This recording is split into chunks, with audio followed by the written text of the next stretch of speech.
Assalamualaikum warahmatullahi wabarakatuh. Waalaikumsalam warahmatullahi wabarakatuh. Yang terhormat Bapak Dekan, Dr. Saiful Umam, yang terhormat Ibu Wadek, Ida Farida,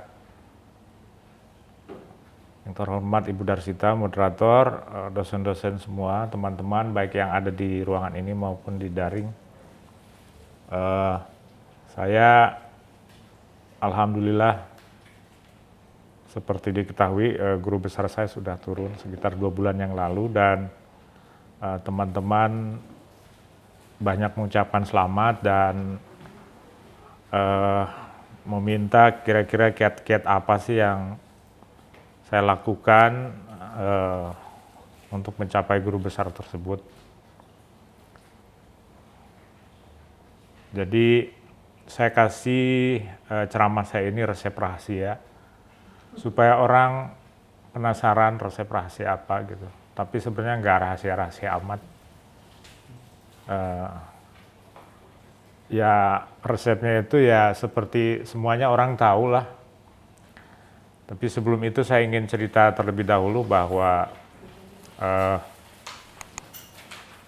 saya jadi guru besar itu dari 4A, hukumnya 400, kreditnya 400. Dan sebelumnya saya nggak kepikiran jadi guru besar karena kerja di PPIM, gajinya lumayan jadi ngapain juga ngurusin guru besar gitu kan. Karena guru besar itu berkaitan dengan berkas-berkas, dokumen-dokumen yang menurut saya dosen-dosen itu nggak suka lah ngurus dokumen gitu.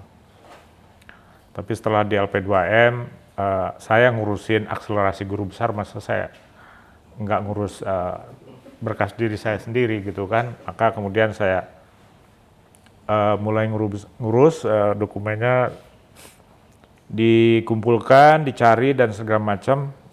Dan untuk keperluan tersebut saya minta 1-2 orang untuk mencari dan merapikan dokumen saya, sehingga bisa, alhamdulillah dokumen saya lumayan rapi ya, semuanya ada di file komputer, sehingga tinggal manggil aja keluar gitu. Tapi tentu saja yang paling penting adalah dari sekian masalah yang dihadapi guru besar, itu adalah selalu menyangkut tulisan di Scopus. Jadi ada persyaratan untuk punya tulisan di Scopus, minimal kalau nggak salah 1 ya, dan itu susah sekali. Kalau persyaratan mengajar, pengabdian segala macam itu bisa terpenuhi dengan baik. Alhamdulillah Scopus saya lebih dari cukup ya. Saya bekerja di Studia Islamika sebagai editor. Juga sebelum jadi editor saya sudah punya beberapa tulisan di Studia sehingga bisa dimanfaatkan. Saya juga punya tulisan sejak 2 tahun terakhir ya, ketika pandemi ini apa yang dilakukan gitu. Akhirnya saya memutuskan untuk memberesi berkas-berkas saya, kemudian ada kekurangan tulisan ya saya buat dan seterusnya. Kemudian saya kirim ke beberapa jurnal. Jurnal saya di Indonesia aja, saya nggak punya tulisan di luar gitu. Karena hemat saya tulisan di luar itu kadang lebih susah ya nembusnya. Dan juga lama sekali. Saya kayaknya nggak punya waktu untuk nulis di Baidraken apa di mana gitu. Akhirnya saya menghubungi jurnal-jurnal yang ada di tanah air, dan yang penting kan Scopus gitu. Jadi saya punya tulisan di Studia, saya punya tulisan di Jamiah Jogja, di Surabaya, di mana lagi? Di Tulung Agung, di Mataram, di Lektur Keagamaan di Litbang ya, itu. Dan itu cukup gitu. Jadi ngapain juga saya bersusah-susah untuk nulis di jurnal yang top gitu di Amerika. Katanya ini paling nggak setahun katanya. Wah saya lama, kata saya, mendingan saya nulis di jurnal yang ada aja dalam radar saya, jangkauan saya gitu. Yang penting kan diterima dan jurnalnya bagus, continue ya kan, bukan jurnal abal-abal gitu. Kadang-kadang kita milih jurnal di luar tapi jurnalnya nggak tahu kualitasnya seperti apa gitu, sehingga setelah terbit ternyata discontinue gitu. Jadi saya menyarankan kepada teman-teman yang mempunyai artikel ya jangan pikir-pikir dulu ya untuk kirim ke jurnal.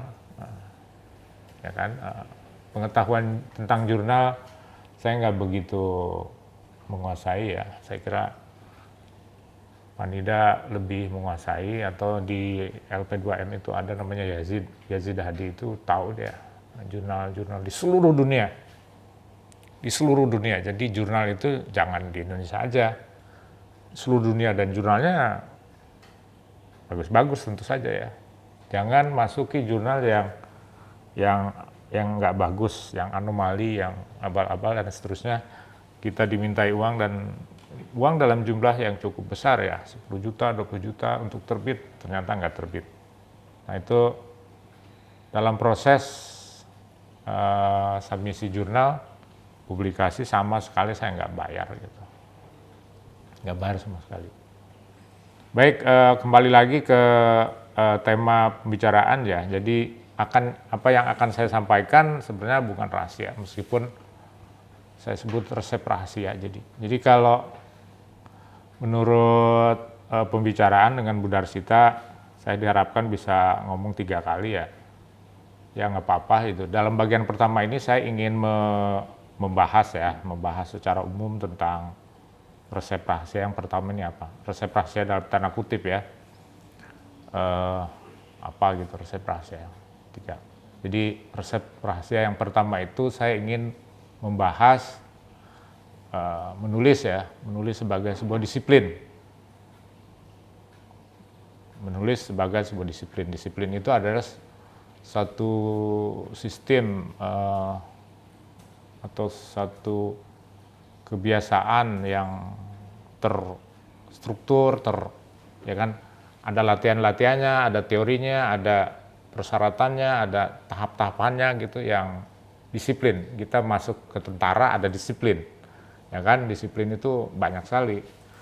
Kita harus mempunyai kecakapan fisik, kita harus mempunyai kecakapan intelektual, kita harus, ya kan, bangun pagi, kita harus, itu bangun pagi, kemudian senam, lari dan sebagainya, kemudian sarapannya harus bergizi, nggak boleh banyak-banyak. Nah itu disiplin. Jadi disiplin itu bukan orang tepat waktu pergi kantor, tapi disiplin itu adalah sebuah sistem berkelanjutan, sistem pendidikan yang berkelanjutan. Nah ini yang harus dipahami. Jadi menulis itu sebuah dunia yang ada aturan-aturannya di dalam, ya kan. Kayak tentara lah, itu begitu kita diterima tentara, ada disiplin yang panjang sekali, ya kan. Ada kepangkatan, ada hierarki, ada bagaimana tata cara kita bergaul dengan tam-tama yang lain, bintara yang lain, bagaimana kita cara menghormati perwiranya, ya kan. Kemudian kita naik pangkat dan seterusnya. Nulis juga seperti itu menurut saya. Jadi resep yang pertama yang ingin saya share kepada teman-teman ya, ini sharing pengalaman, mudah-mudahan bermanfaat ya. Jadi menulis sebagai sebuah disiplin. Menulis itu nggak bisa disambi, nggak bisa, ya kan, nggak bisa sambil lalu, nggak bisa disiplin. Sama disiplinnya seorang tentara, polisi, ya kan, begitu jadi kadet ya harus disiplin. Dengan disiplin itu kemudian dia naik pangkat pelan, dan seterusnya sampai jadi jenderal, ya kan. Panjang sekali disiplinnya, banyak ya disiplin. Ini kita para dosen ya, teman-teman seringkali menyepelekan menulis, karena sebagian besar dosen menganggap tugas utamanya itu adalah mengajar, ya kan, mengajar mahasiswa selesai, satu semester selesai, kemudian UTS ya udah selesai, mengajar. Oke, itu emang tugas dosen seperti itu, tapi ada tugas dosen yang lain yang diminta hasilnya ketika seseorang ingin mengajukan guru besar, yaitu menulis ini. disiplin ya. Saya baru aja kemarin mewawancarai Prof. Azra.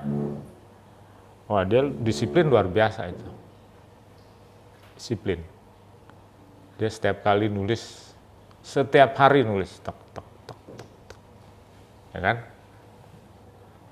Setiap hari nulis, begitu bangun pagi, sholat subuh, ya kan? Buka laptop nulis. Ya kan? Mungkin 1-2 jam, berhenti, sarapan, mungkin mandi, senam, segala macam, istirahat sebentar, nulis lagi. Ya kan? Kemudian ya nulis lagi beberapa halaman sampai siang, ya istirahat, dia mengerjakan yang lain. Tapi yang penting dari disiplin itu ya kita terus-menerus berkelanjutan gitu. Pak Azra itu, Prof. Azra ya, sudah senior sekali, sudah umurnya berapa, 66 tahun, tapi kata dia kalau nggak nulis ya itu kayak komputernya off aja, otaknya off gitu. Gimana kalau otak kita off gimana sih? Nggak enak gitu. Ya dunianya di situ, karena dia sudah terlatih sekali menulis sejak muda, disiplin. Ini yang menurut saya rasakan kurang ya. Teman-teman baca buku aja saya kira dosen itu jarang saya kira. Ya kan? Iya, baca bukunya udah hatam waktu S1 dan S2. Ketika ujian doktor udah selesai. Nulis baca buku lagi mungkin jarang. Itu banyak kan baca WA. Iya kan? Iya. Baca-baca berita yang nggak jelas tuntutannya gitu. Disiplin ini menurut saya ya kita pecah ke dalam 3 bagian ya, yang akan saya jelaskan secara detail ya. Disiplin itu apa sih? Ya tentara itu kan disiplin ya, tapi disiplinnya apa gitu? Disiplin dalam menulis itu menurut saya satu adalah kita harus konsentrasi. Konsentrasi ya, konsentrasi itu artinya kita memusatkan energi kita untuk tujuan menulis itu. Kita pusatkan, kita duduk di satu ruangan, meja, kursi yang nyaman ya. Terus dia konsentrasi.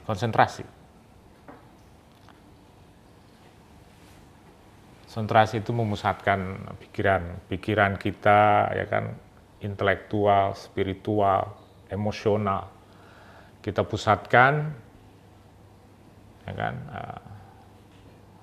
Jadi ibarat seorang pesenam atau atlet lah, ketika dia mau melakukan itu kan dia konsentrasi dulu gitu. Ya kan dia matanya kelihatan terpejam atau gimana gitu. Itu sebenarnya dia mengumpulin tenaga. Atlet loncat tinggi misalkan, itu ngumpulin tenaga itu.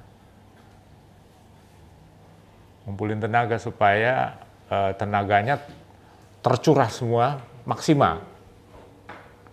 Gitu loh. Apa aja, semuanya harus dimulai dari konsentrasi. Loncat, berenang semuanya konsentrasi. Titik awalnya itu adalah konsentrasi.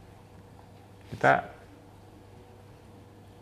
tentu saja konsentrasi masalah yang sering kita dengar ya, tapi sering kita lupakan, tahapan itu sering kita lupakan. Kita kayak orang sudah mahir gitu, konsentrasi. Padahal konsentrasinya nggak baik, tenaga intelektual, spiritual, emosional kita nggak terkonsentrasi penuh, terhimpun penuh, sehingga daya loncat kita ya, kalau pesenam itu ya nggak maksimal. Konsentrasi. Dalam agama itu niat itu saya kira niat itu kan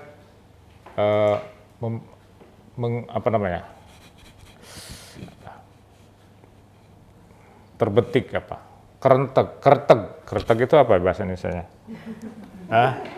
Ya, kerteg itu apa? Tidak. Kerteg itu kerteg, terbetik. Terbetik dalam hati, saya mau sholat, sholli fardhu zuhri. Itu kan niat. Nawaitul wudu'a, itu kan niat. Jadi niat itu mempertemukan seluruh potensi yang kita miliki. Ya kan? Niat, potensi apa? Potensi yang menulis, seluruh kemahiran kita keluar. Kita sering merasakan kan, ini kok yang ide-ide yang brilian nggak keluar, ya nggak? Sering kan? Nah itu mungkin niatnya nggak maksimal, konsentrasinya nggak penuh.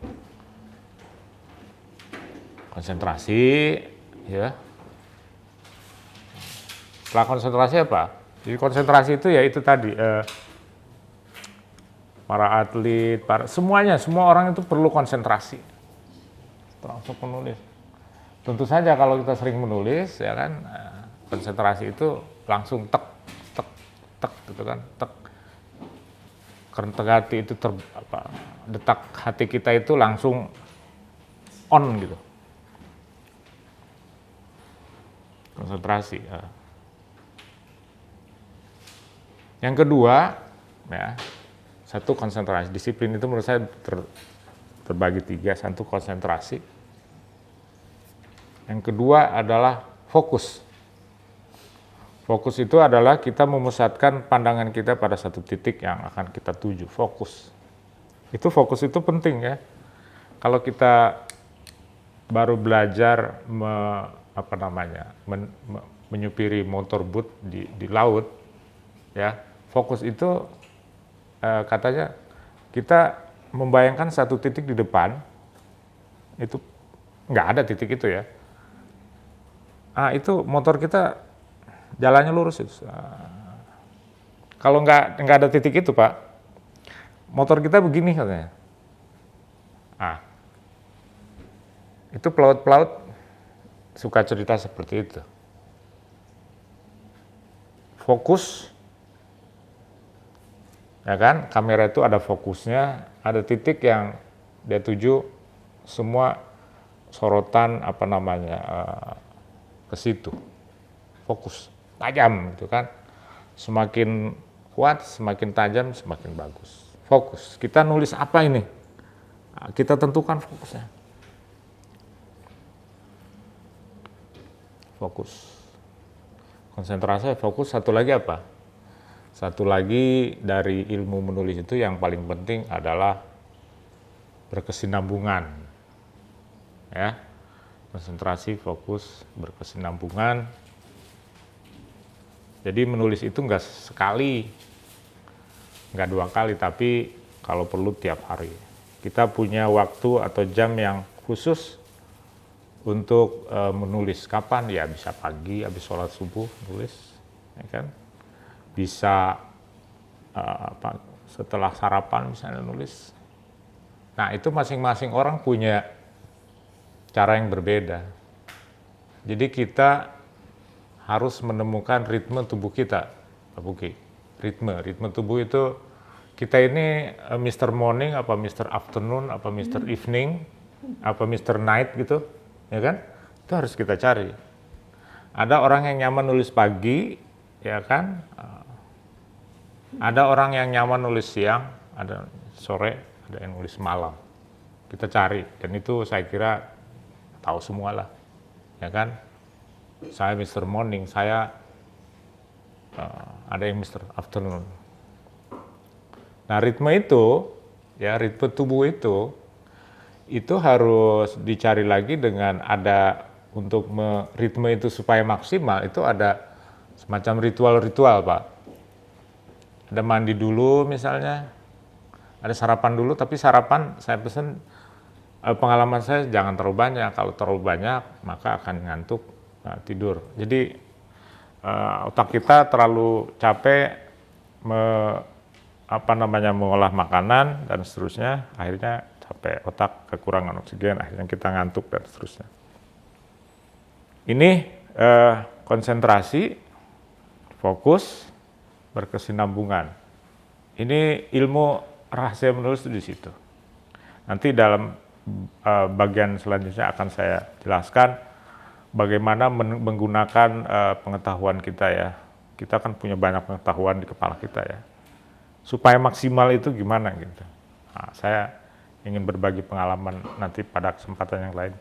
Bu Darsita bisa mengatur waktunya. Saya siap berbagi gitu. Mudah-mudahan bermanfaat. Kembali lagi ke masalah yang tadi ya. Ritual sederhana, misalnya mandi, pakai baju, bajunya ganti baju yang bersih gitu kan, kemudian di mejanya bersih, nggak berantakan, kemudian kita menyalakan laptop, kemudian kita menulis. Nah, dengan cara seperti itu ya rutin, maka kita bisa menulis dengan baik, diharapkan dengan baik. Nggak bisa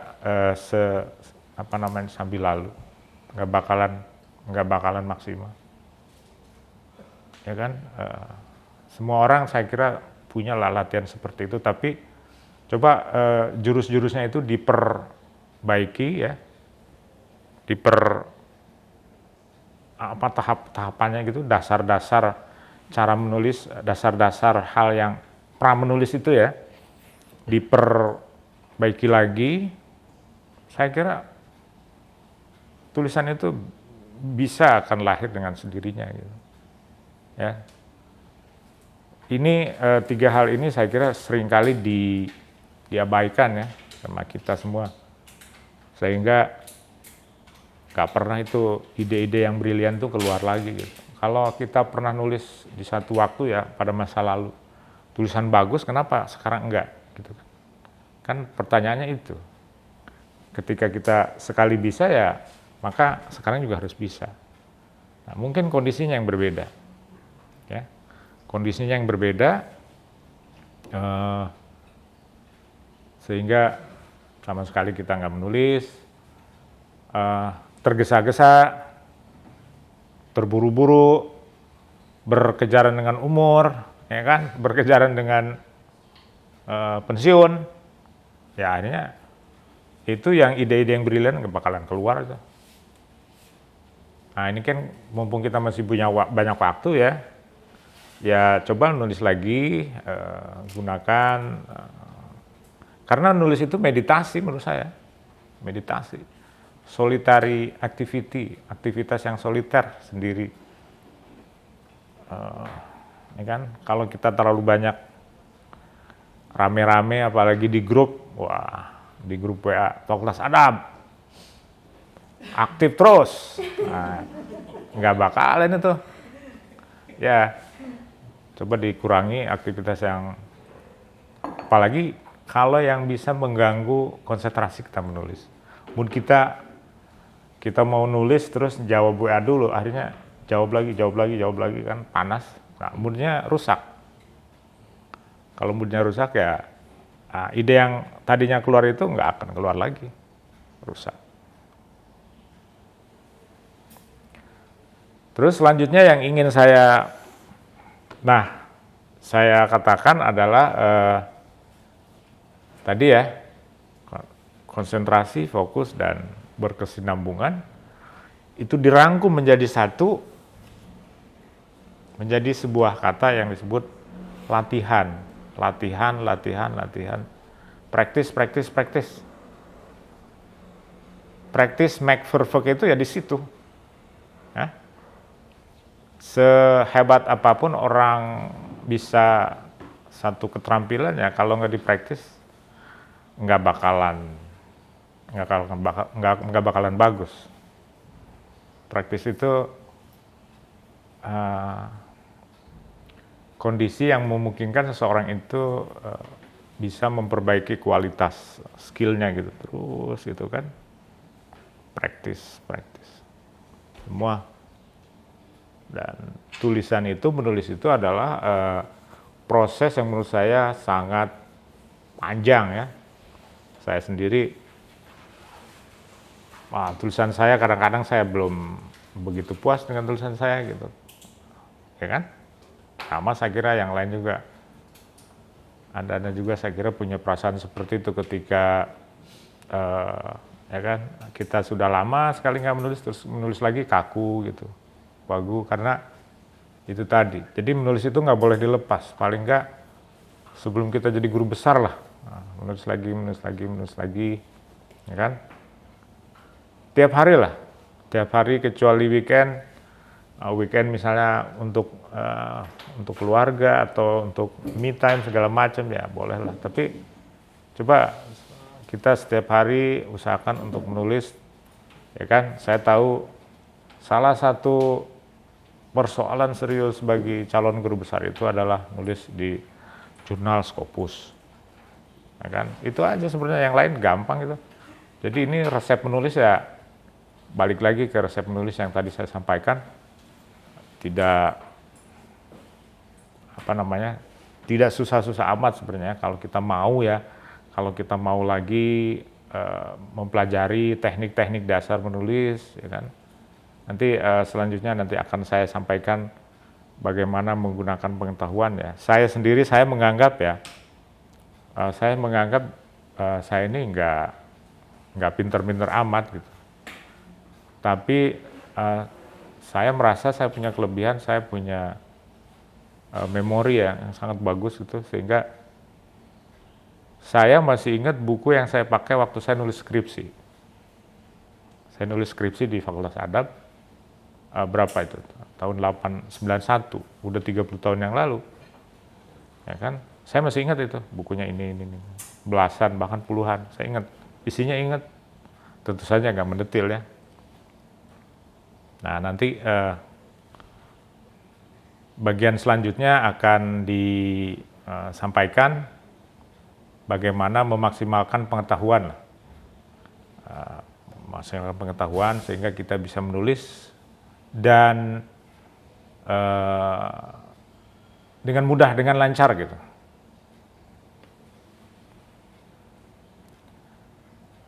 Nah, ini selanjutnya saya kira Budar, kita bisa diskusi ya.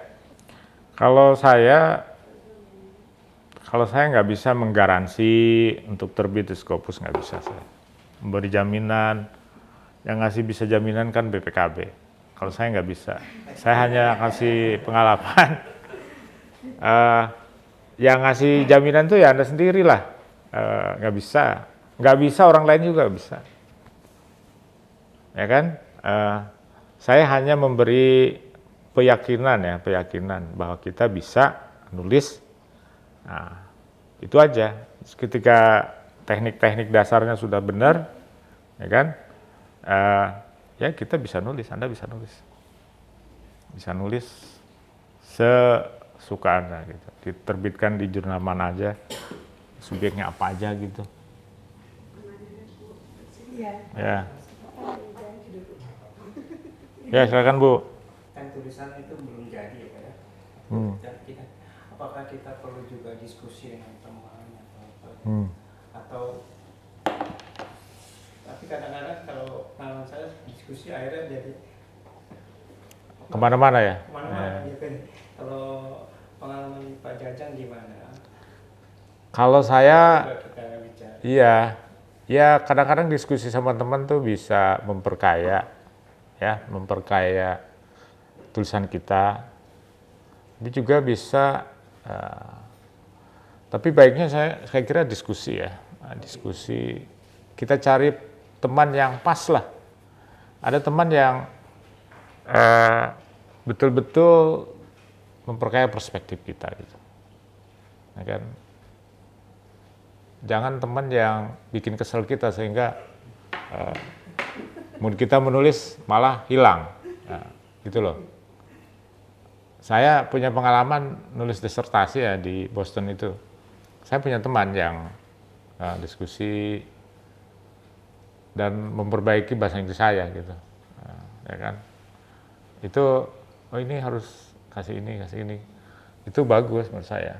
Jadi carilah teman yang cocok ya, yang pas, yang mengapresiasi.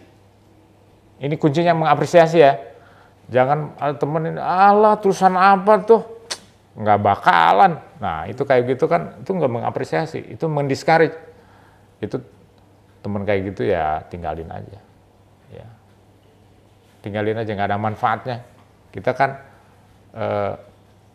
perlu pendapat teman yang bisa mengapresiasi, bisa ngasih perspektif, bisa mengoreksi kalau perlu ya, kalau salah ya bisa dikoreksi dan seterusnya, gitu Pak.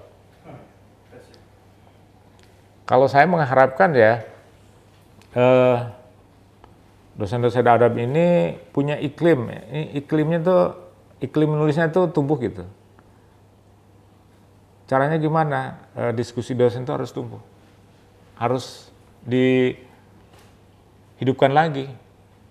Itu iklim itu perlu Pak. Kalau terlalu nggak ada teman segala macam susah itu. Di syariah itu saya tahu ya itu semangat dosennya, ya semangat. Itu salah satu fakultas yang menurut saya apa ya hidup gitu. Di FK juga sangat semangat itu dosen-dosen muda, dan ke depan saya kira banyak profesor yang akan lahir di syariah ya, di FK. Jadi iklimnya tuh harus yang apa ya, yang dinamis gitu, yang saling belajar gitu, penting. Environment, academic environment gitu. Itu dimulai dari diskusi dosen gitu. Silakan Pak, yang lain. Bida? Iya Pak, tadi itu kan menulis itu harus, pertama itu harus ada niatnya ada, terus tapi tadi itu kan biasanya kalau menulis itu ya, terutama nggak tahu ya, kalau ibu-ibu kan biasanya ngeles lagi nih Pak. Apa maksudnya untuk tadi kan harus jadi apa ritualnya itu harus sama gitu, misalnya kalau pagi ya pagi ya. Nah, tapi itu kan enggak Mahal ya? nah itu nggak selalu bisa gitu. Enggak selalu bisanya kenapa? Ya tadi itu niatnya ada tapi semangatnya turun naik. Iya. Ya mungkin karena tadi apa ada aja sih alasan yang lain gitu. supaya tetap istiqomah di jalan yang benar. Ya itu niat itu kan harus kuat Bu. Kalau niatnya nggak kuat, niat itu kan nanti berkontribusi pada performa kita secara keseluruhan gitu. Saya niat mau nulis minimal sehari 1 lembar misalnya. Itu kan niat ya. Nah itu nanti niat yang kuat itu akan mendorong kita terus untuk bekerja, terus keep going gitu kan, selembar. Niatnya jangan berat-berat. Pak Azra itu waktu nulis disertasi, niatnya itu saya niat nulis 1 hari 2 lembar. Disertasi dia itu 600 lembar. Jadi dia nulis 300 hari setahun. Tulisannya disertasinya. Nah niat itu kan tentu saja dia bisa nulis 4 lembar, 5 lembar gitu. Itu niat. Niat itu niat yang operasional, ada operasionalnya gitu. Saya niat nulis chapter atau artikel, ya kan, harus selesai. Pagi itu setelah sholat subuh saya kira the best time itu untuk nulis ya. Pagi itu kan otak kita gelombangnya masih rendah sekali, ya kan. Kita belum capek, belum penat. Nah itu the best time untuk nulis itu. Coba Anda nulis, ya kan. Pasti keluar yang brilian tuh keluar. Sampai jam 6, jam 7 gitu, pasti keluar itu. Kesibukan tentu saja semuanya sibuk ya. Ibu-ibu sibuk, bapak-bapak juga sibuk. Gitu. Itu bukan, iya. Mama kan sekarang udah nggak punya baby di rumah, iya. Banyak waktu luangnya sebenarnya kalau kita mau niat segala macam gitu, bisa itu. Nggak ada baby di rumah kecuali mungkin ada cucu, tapi kan cucu biasanya diurus sama orang tuanya. Bu Darsita punya cucu ya sama orang tuanya kan, gitu. Iya, gitu aja niatnya yang ini aja. itu dulu saya nulis, waktu nulis disertasi setiap hari, Bu. Setiap hari saya ke public library, setiap hari saya nulis. Kalau pagi-pagi nih, saya nyatain laptop begini, itu nggak keluar-keluar, Bu. Penyakit itu, udahlah, pergilah. Nah, itu penyakit itu. Jadi ketika nggak keluar, saya duduk aja kan. Lihat lagi. Lama-lama keluar, dikit. Kalau keluar, terus pergi, terus melakukan yang lain, ya udah, semakin hilang gitu. Ya kan? Itu kan nulis itu adalah kondisi on-nya itu harus dipertahankan, Bu. Ya.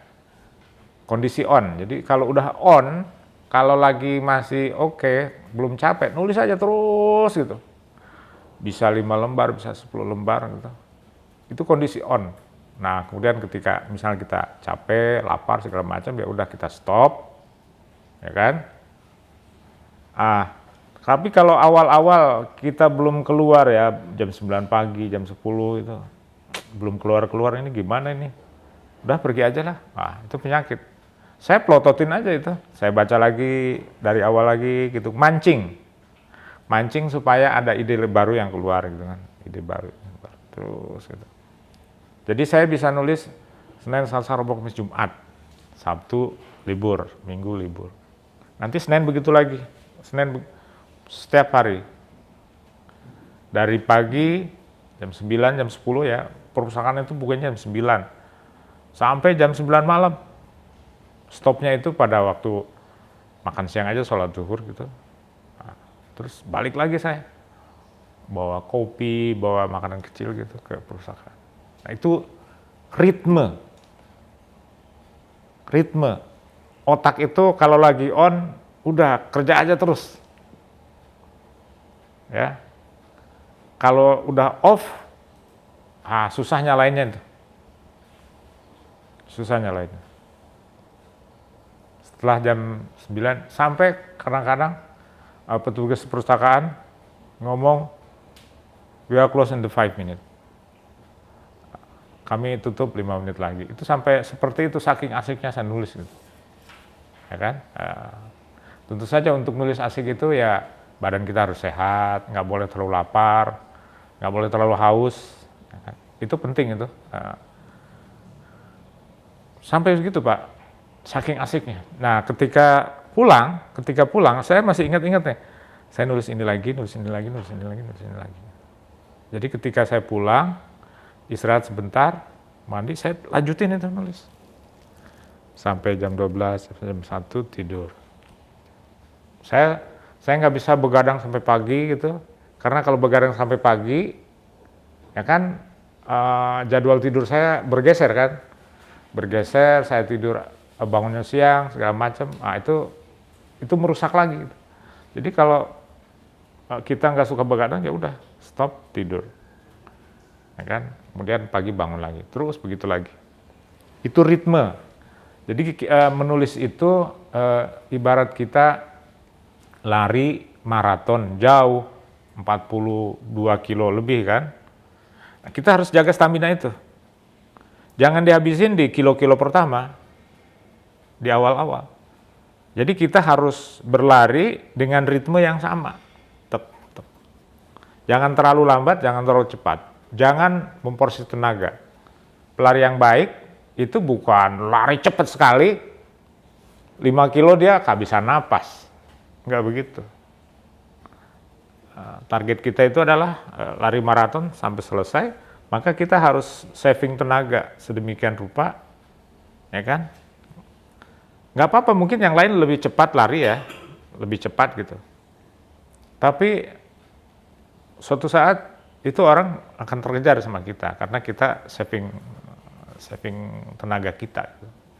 Bukan bukan langsung jebret 5 kilo, wah. Setelah 5 kilo kita ngos-ngosan. Atau naik sepeda ya. Naik sepeda yang baik itu bukan langsung ngebut gitu, enggak. Dia kecepatannya tuh rata deh. Lari juga begitu. Lari begitu. Nulis begitu. Setiap hari kita terus itu kan. Tentu saja kita bisa meningkatkan kecepatan lari kita, kecepatan nulis kita bisa. Tapi itu dipelajari dalam tempo yang agak lama gitu, terus bisa cepat terus gitu kan. Itu ritme Pak.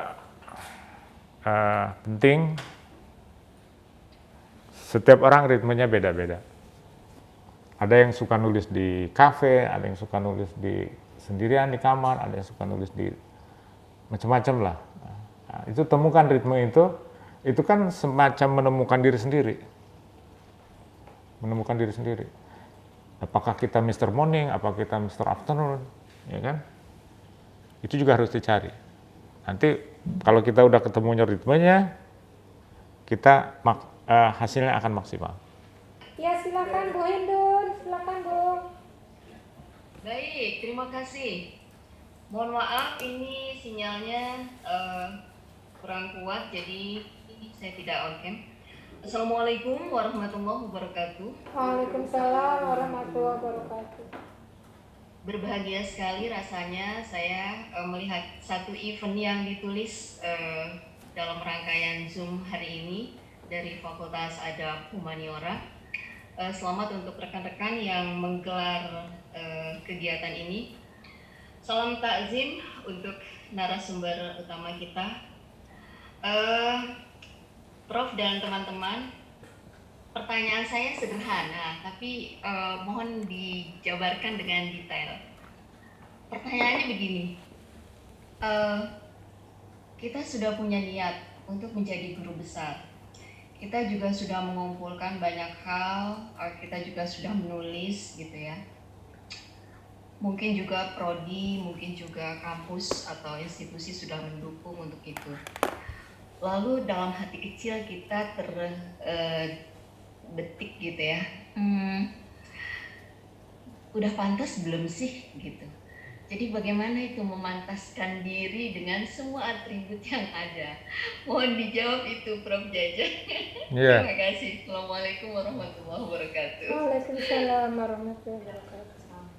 Ya silakan Prof. Jaja untuk menjawab dulu. Iya. Sambil Pikiran-pikiran kayak gitu itu mengganggu Bu. Ya, saya udah pantas belum ya? Itu ntar akan mengganggu konsentrasi kita, bidikan kita itu pasti nggak kena. Pasti dah. Jadi ketika kita konsentrasi, ya, penuh nih ya, tiba-tiba terdetik dalam hati, saya kayaknya nggak pantas jadi guru besar. Tembakannya itu pasti meleset. Nah itu harus dihindari sejauh-jauhnya gitu. Pikiran-pikiran mungkin itu mengganggu ya. Mungkin ya kalau kita kan mikir profesor itu dua hal ya. Kita mau melihat profesor ini apa sebagai jenjang kepangkatan di mana kita juga berhak ya. Jangan sampai setelah jadi profesor big knowledge, small responsibility. Jadi ketika jadi profesor ya, itu kan tanggung jawabnya semakin besar. Tugas kita ya, profesor itu kan pangkat paling tinggi dalam dunia akademik. Kita harus memberikan kontribusi terhadap lembaga, terhadap bidang keilmuan yang kita miliki ya. Itu. Jangan sampai jadi profesor tunjangannya di stop karena dia nggak pernah menghasilkan karya. Nah itu harus dihindari. Profesor itu memang ada kecenderungan yang ketika jadi profesor itu risetnya itu melambat itu. Karena kan semua rintangan sudah dilewati. Yang kencang risetnya itu adalah di guru di lektor kepala dan lektor. Kencang sekali. Tapi ketika jadi profesor semuanya melambat, kayak bottlenecking gitu, macet semua kan di situ kan, semua orang pengen jadi profesor, tapi nggak semua orang bisa jadi profesor gitu. Jadi menurut saya ya, niat-niat seperti pikiran-pikiran seperti itu termasuk alladzi yuwaswisu fi sudurin nas itu. Iya, enggak. Itu pukulan kita ya, pukulan misalnya Anda mau nendang penalti ya. Ini mau nendang penalti nih. Final Liga Champion misalnya Anda mau nendang penalti. Kemudian terdetik pikiran seperti itu di hati, itu pasti nggak masuk. Masuk nggak ya? Nah, udah, nggak masuk pasti. Itu akan mempengaruhi seluruh otak kita segala macam itu, sehingga bisa jadi tendangan kita melenceng. Buang pikiran-pikiran seperti itu. Kita harus yakin bahwa kita pantas mendapatkan pangkat seperti itu ya, buang. Daripada mengganggu tengah jalan gitu. Semua proses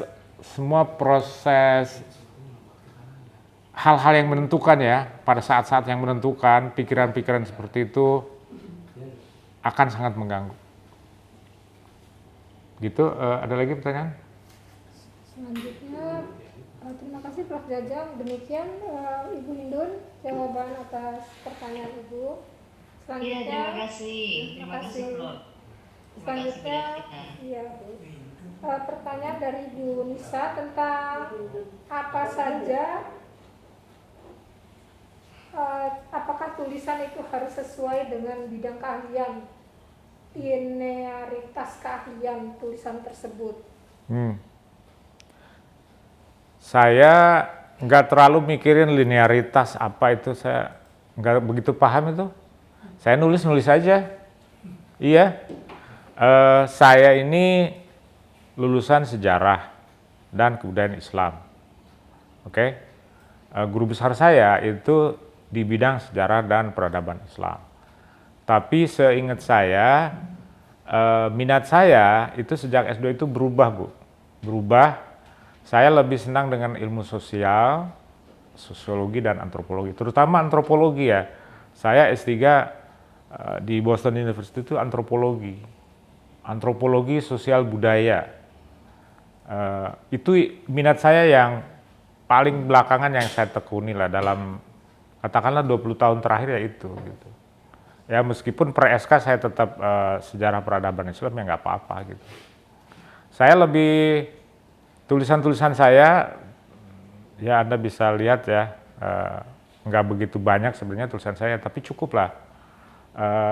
Saya menulis tentang kelompok-kelompok keagamaan ya, transnasional Islam seperti itu. Apakah linear atau enggak? Saya kira ya, saya nggak pernah kepikir itu, Bu. Linearitas keilmuan gitu. Saya nulis apa yang saya sukai, nah kayak begitu. Saya menulis apa yang saya minati ya. Minat saya itu ya itu tadi, ritual, otoritas keagamaan, ya kan, transnasional Islam, organisasi keagamaan, pesantren, madrasah. Saya bukan nulis sejarah, pengertian sejarah yang seperti dulu diajarkan di S1 gitu. Bosen saya. Ya, belajar Bani Umayyah lagi gitu. Benar. Bosen saya. Mudah-mudahan Bani Abbasiyah lagi, Bani Buaihi, Mamali, aduh. Bosen, karena bosen maka kemudian saya beralih gitu ke ilmu sosial gitu. Saya antropologi sosial, antropologi budaya, saya suka itu, minat saya di situ. Jadi kalau ibu mau nulis ya jangan mikir linearitas lah. Mikirnya ini aja, saya suka apa yang saya tulis, itu aja. Nah, itu kan skop tulisan orang itu ya di situ-situ aja gitu. Coba lihat Prof. Azumardi itu, budaya, agama, budaya, politik, dia di situ-situ aja gitu. Ya, Azumardi saya kira nggak pernah ngomong linearitas segala macam. Ini linear apa enggak gitu kan. Nah, itu keraguan-keraguan seperti itu mengganggu juga, Bu. Sehingga ritme atau niat apalagi ada itu nggak linear itu ditolak, wah udah nggak jadi tuh. Jadi kuncinya kita menulis karena kita suka. Itu kuncinya, Bu. Kalau masih ngomongin yang lain, menurut saya nggak maksimal tulisannya.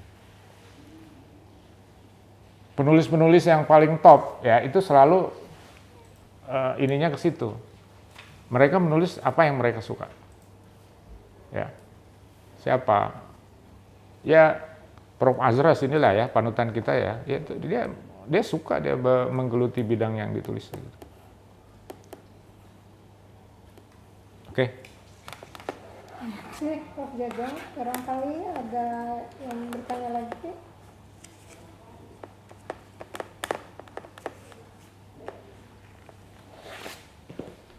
Bu Karlina.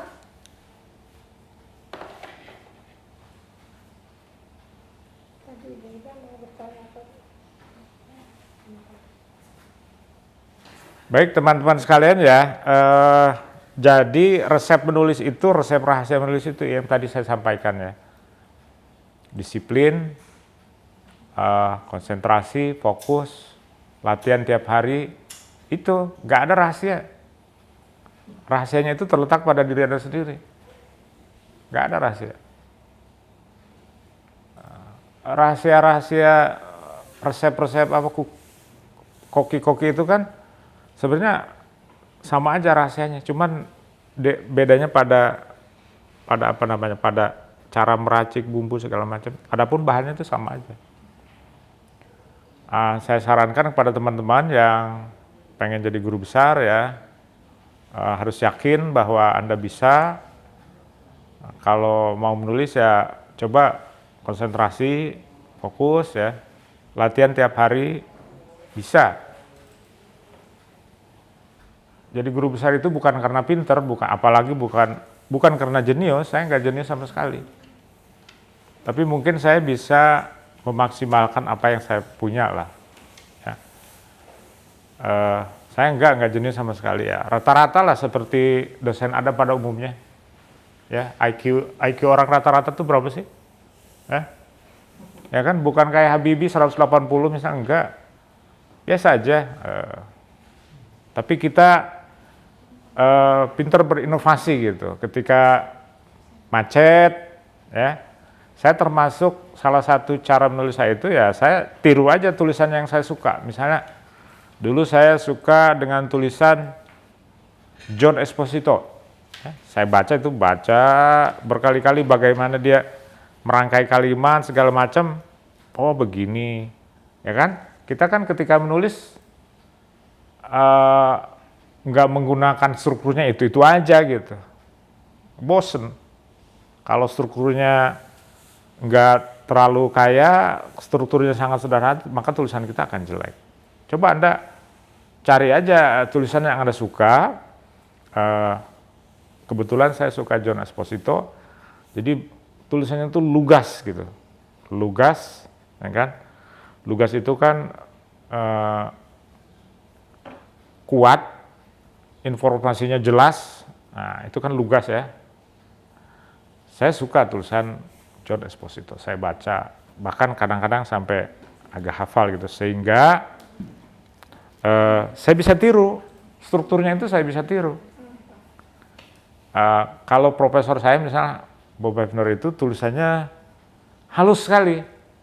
Coba Anda baca tulisan profesor saya itu. Halus, strukturnya halus sekali. Dia memilih kata-kata yang sangat kata-kata tertentu yang membuat kesan tulisannya begitu halus.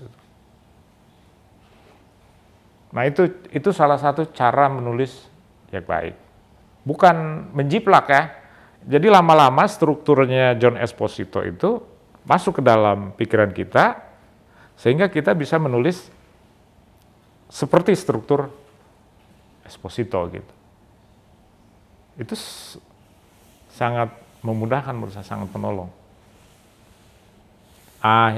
Yang selainnya yang ingin saya sampaikan adalah cobalah menulis dengan struktur yang kita miliki. Jangan sekali-kali jadi ketika kita menulis, ketika kita mencoba bergenit-genit ya, dengan menggunakan kosakata yang sebelumnya nggak begitu kita pahami gitu. Nah itu nggak bagus gitu. Coba kita kembali kepada diri sendiri, kita menulis. Jadi kita setelah membaca karya-karya orang itu, kita mempunyai gaya sendiri. Nah gaya itulah yang kemudian kita tampilkan dalam tulisan kita. Maksimal gitu, menjadi sebuah tulisan karya kita yang bagus. Ya silakan, Pak Azwar. Ya, terima kasih Prof.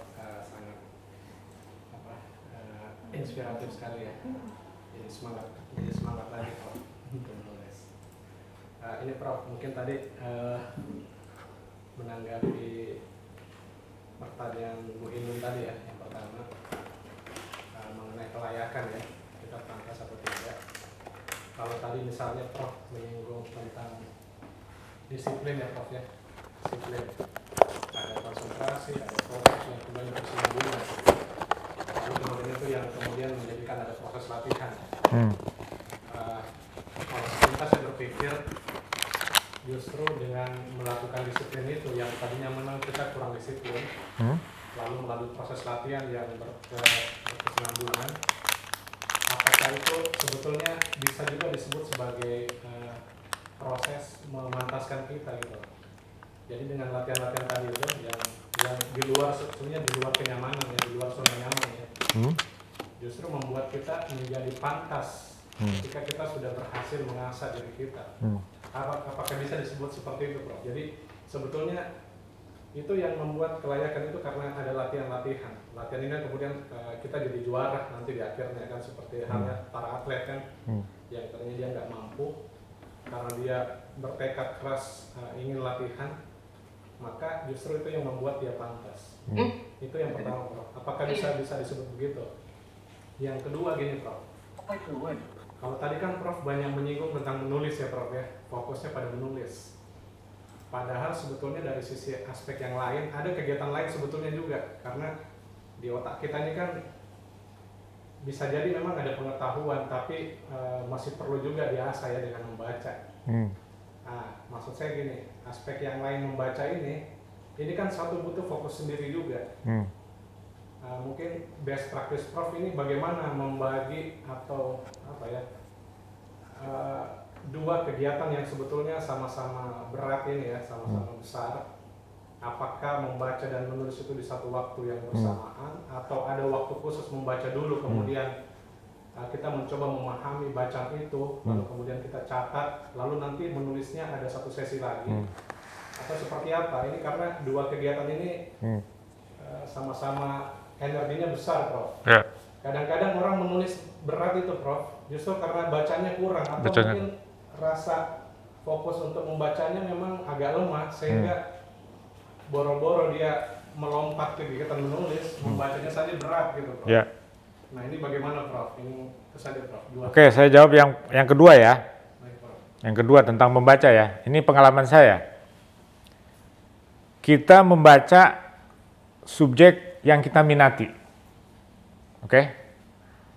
Baca aja berbagai buku yang masuk dalam minat kita. Minat saya misalnya, minat saya antropologi Islam, antropologi budaya, itu saya baca gitu. Saya baca gitu kan. Oke. Ketika membaca, jangan lupa ngasih catatan. Bikin catatan kecil lah. Oke. 1 halaman, 2 halaman, mungkin 4 halaman ya. Simpan di file kita. Ya kan? Jadi kita membaca buku belasan bahkan puluhan. Ketika kita butuh ya kita tinggal panggil aja filenya, keluar. Jangan membaca tapi kemudian buku itu ya udah selesai. Jadi dosen ya, dosen muda atau ini pengalaman saya waktu PhD ya. Saya punya reading list mungkin 50 atau 75 buku ya, yang saya bilang sama profesor ini buku yang kira-kira akan saya baca, terus dikasih catatan sama dia, kamu baca buku ini buku ini nggak begitu bagus, akhirnya diganti, akhirnya reading list itu katakanlah jadi 100 ya, itu saya baca, saya buat catatan, jadi buku misalnya John Esposito, apa judulnya, tulis judulnya, penerbitnya segala macam, ada saya kira sistem aplikasi yang lebih canggih sekarang ya. Saya nggak begitu terbiasa itu, Mendeley segala macam. Saya manual. Jadi bukunya saya catat segala macam, isinya tentu saja kita tulis lah, 1-2 halaman. Jadi baca, tulis. Ketika kita butuh ya kita tinggal lihat, kalau mau kutip ya kutip silahkan. Ya kan, biasanya saya menulis beberapa kalimat, beberapa paragraf yang saya sukai gitu, halaman sekian. Jadi kalau nulis bisa saya comot itu, saya taruh gitu. Nah, itu lebih cepat. Jadi ketika kita nulis, asumsinya kita sudah punya banyak informasi tentang apa yang akan kita tulis. Kalau menulis tanpa pengetahuan, ya ngebleng gitu, nulis apa, ya kan? Jadi teorinya seperti itu. Pertama membaca terus menulis. Nah seringkali karena kita keasikan membaca buku ya, bagus ya buku ini, tapi nggak ditulis gitu, ya kan? Itu yang saya alami Pak, sejak saya S1.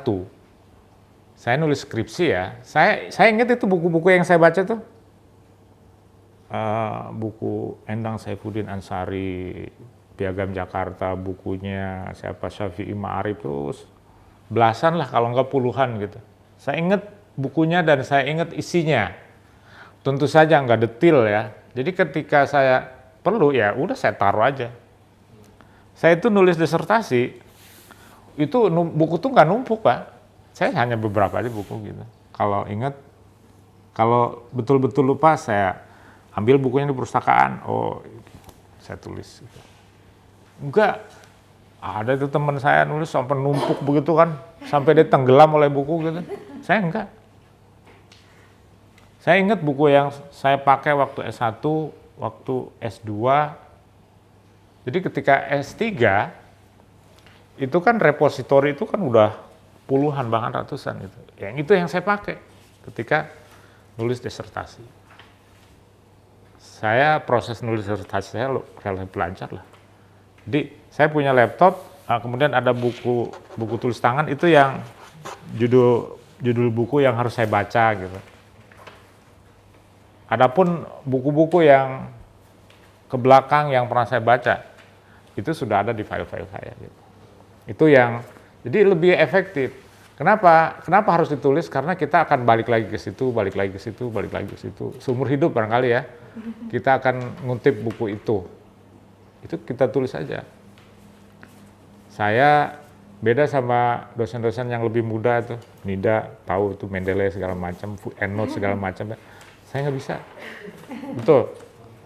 Betul, nggak bisa saya. Nah, lebih mudah manggil apa. Nah itu yang sering kita luput ya, nulis baca aja gitu tanpa ditulis. Yang kedua, latihan itu kan sebenarnya limit kita itu nggak tahu di mana sih Pak, ya kan? Kita jangan sembarangan, saya pantas nggak ya? Nah itu artinya dia sudah menentukan limitnya begitu rendah itu. Kita nggak tahu limitnya di mana gitu, ya kan? Nah dengan latihan itu sebenarnya kan limit kita dipacu terus maju sampai maksimal gitu. Jangan underestimate sama diri kita lah. Kita juga mampu, orang lain bisa ya kita bisa, gitu kan? latihan itu menyempurnakan kebiasaan, keterampilan, ya kan, pengetahuan dan seterusnya. Latihan. Itu kan orang yang bisa tenaga dalam itu kan sebenarnya latihan lagi. Sehingga dia bisa push up misalnya dengan 1 jari gitu kan, gimana itu? Ya kan? Seberapa kuat sih jari ini gitu? Tapi dengan latihan semuanya bisa itu. Kita jangankan dengan 1 jari, push up-nya aja kadang-kadang nggak kuat kan gitu. Dengan 1 jari Pak, ya kan? Jadi kemampuan jari kita ini sebenarnya luar biasa gitu. Jari ada bela diri yang ininya kayak besi aja gitu, ya kan? Karena dilatih kuntau namanya kan, kuntau tuh dilatih nusuk pasir gitu, ya kan? Terus semakin berat, akhirnya ini jadi senjata kayak pisau. Nah itu latihan. Latihan menulis juga sama begitu. Kita nggak tahu limit kita di mana, ya kan? 10 meter lagi, 20 meter lagi, 2 kilo lagi ke depan gitu kan, kita nggak tahu. Push the limit, ya kan? Push the limit, terus dorong limit itu sehingga semakin jauh. Oke, ada lagi? Silakan. Saya punya pengalaman gini ya. Mungkin nggak tahu saya, mungkin pengalamannya atau tidak gitu ya. Tapi saya pernah kan kalau melihat orang maju itu kan kadang membuat kita termotivasi gitu, ya. Tapi ketika kita berusaha ingin seperti mereka gitu, mereka gitu ya, tapi masih ternyata kok nggak bisa gitu ya. Terus akhirnya kadang-kadang kita jadi down lagi gitu ya. Itu kira-kira bagaimana itu kita? Ya itu jurus-jurusnya belum benar tuh Pak. Oh, Iya. jurus untuk mengikuti orang. Iya. Tahap-tahapannya masih salah. Oh gitu. Iya, perlu latihan. Oh gitu. Benar. Kelihatannya gampang ya, push up begini, gitu. Alah, saya juga bisa. Coba, bisa patah. Itu kan artinya ada sekian tahap latihan yang kita abaikan. Ya kan, pas kita coba ternyata nggak bisa. Ketika nggak bisa kita kesel, nggak bisa gitu. Coba balik lagi ke ilmu yang semula yang saya sampaikan tadi ya. Ini kan ilmu semua orang sebenarnya. Latih lagi. Sama orang belajar silat itu, emang mukul-mukul itu kelihatannya gampang. Tapi pukulan orang terlatih dan nggak terlatih itu beda. Orang terlatih itu mukul, dia pelan aja tapi tenaganya terfokus pada satu bagian sehingga pukulannya begitu dahsyat. Sementara orang yang nggak terlatih mukul angin. Itu Pak. Kita cukupkan saja. Ya, kita cukupkan pertemuan pada hari ini.